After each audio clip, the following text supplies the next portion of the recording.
A day in my life in Southern California. Another day, another vlog na naman tayo.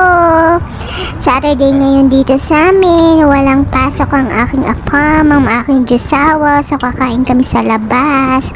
Ang aking junakis ang pumili ng restaurant. Actually, every Saturday or every week, siya yung pumipili ng restaurant kung saan kami kakain. Pero, syempre, ewan ko sa kanya, kahit anong pili niya ng restaurant, yun pa rin ang order niya. Chicken tenders with fries. Yun talaga ang paborito niya. O ngayon, papasok na tayo dito sa restaurant. O, diba? Buksan ng pinto. Ayan. O, diba? Ang ganda ng restaurant nila. Mukhang yayamanin. Ayan, ito nakita ko yung mga lobster nila. O dyan nila nilalagay yung mga lobster nila. Tapos kung gusto nilang umorder ng lobster, dyan lang kukunin lang nila. Talagang buhay yung lobster nila. Ito, walang tao dito sa reception. Mag-aantay kami ng 5 to 10 minutes. Kaya ako, ito, panay ang tok-tok ko dito sa may aquarium. Ginigising ko yung mga lobster. Masarap yan lobster, kaya lang may allergy naman ako sa mga shellfish. Kaya, bihira. Pag kumakain kami rito, umiinom ako ng gamot sa allergy. Yung Loratadine o kaya Zyrtec. Yun. Kasi para makakain ako niyan. Eto na nga, tinawag na kami papasok sa loob. Eto na. At o-order na kami.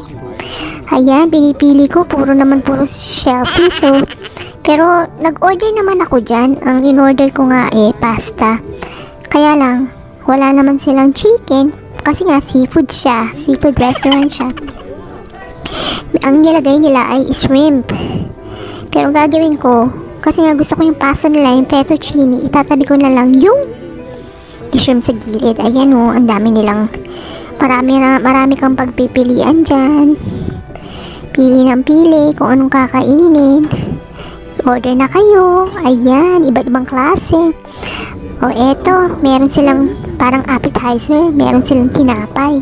Ang sarap ng tinapay nila dyan. Ako, yung aking junakis, walang tigil kakakain ng tinapay nila. Kaya sabi ko, huwag siyang kumain ng kumain yan. Kasi nga, dadating pa yung pagkain niya.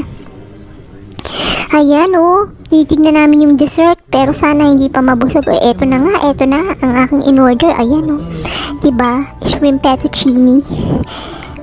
Very creamy. Ang sarap talaga niyan. Favorite ko yan.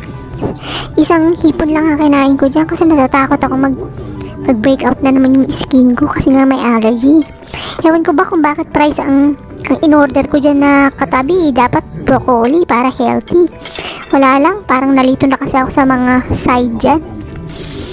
Ayan o. Halo ng halo. Halo ng halo. Para yung kanyang sauce ay kumalat sa pasta. Nilagay ko na sa gilid yung mga shrimp, diba? Kita nyo, nilagay ko sa gilid.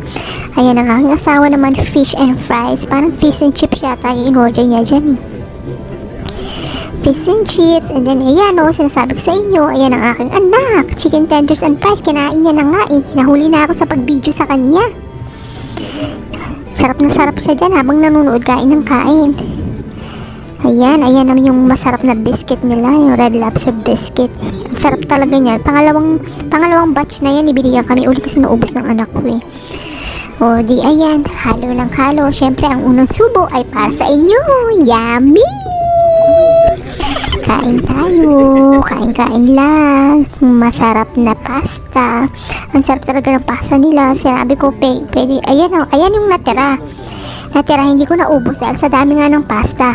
Hindi ko rin kinain yung shrimp. Yan naman yung anak ko. May natira pang isang chicken. Pero yung asawa ko naubos niya. O, diba? Gutom lang. O, ayan o. Iuwi na lang namin yan. Nanghingi kami ng box. Iuwi na lang namin. O, ayan na. Ayan na. Nai-box ko na. Magtutugo na kami. Inaantay na lang namin yung bill namin. Para mabayaran na ng aking jusawa. O, ayan na nga, nakabayad na. Sabi na, halika na. Labas na tayo. Di yan, naglakad na kami palabas. Ayan, mga ilang tao lang kasi ano na to 2:30 na to. Alangan na natong lunch o dinner na 2:30 na kami nakarating dyan. Kaya parang lunch and dinner na rin to. Ayan na, mag-e-exit na kami. Ayan na, palabas na nga kami. Lakad na sa malapit to sa karsada, kaya talagang hinahawakan ko yung aking junakis kasi baka mamay biglang tumakbo. Oh, ayan na. Oh, diba? Pauwi na kami. Lakad-lakad kaming mag-ina. Ayan, tuwan-tuwa pa kami niyan. Tuwan-tuwa pa kami niyan kasi pauwi na kami. May balot pa kami. O, paano ba yan? Sa susunod ulit. Bye-bye!